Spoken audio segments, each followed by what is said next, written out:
বাংলাদেশের শেখ হাসিনা সরকার পতন ঘিরে উঠে এসেছে চাঞ্চল্যকর তথ্য। ভারতীয় গণমাধ্যম আজ তক বাংলার রিপোর্টে বলা হয়েছে, গত আগস্ট মাসে যখন শেখ হাসিনা সরকারের পতন ঘটে তার ঠিক এক সপ্তাহ আগে বাংলাদেশের গোয়েন্দা সংস্থার পক্ষ থেকে কিছু গুরুত্বপূর্ণ তথ্য সংগ্রহ করা হয়। এই রিপোর্টে উঠে এসেছে, শেখ হাসিনা সরকারের পতনে বাংলাদেশের ভিতর এবং বাইরে নানা শক্তি জড়িত ছিল।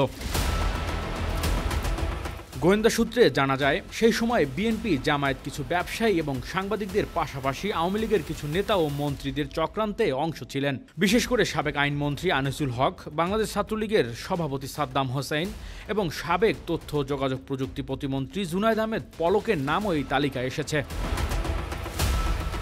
গোয়েন্দা রিপোর্টে বিশেষ করে আন্দোলন চলাকালে তাদের সন্দেহজনক ভূমিকা নিয়ে প্রশ্ন উঠেছে, যে কারণে বাংলাদেশের রাজনৈতিক পরিস্থিতি আরও জটিল হয়ে ওঠে।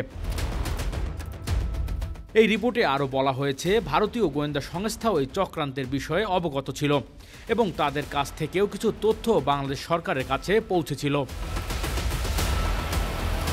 বিশেষ করে গত জানুয়ারি নির্বাচনের পর থেকে শেখ হাসিনা সরকারের বিরুদ্ধে চক্রান্ত চলছিল এবং তা আগস্ট মাসে এক বিস্ফোরক পরিণতি নিয়ে সামনে আসে।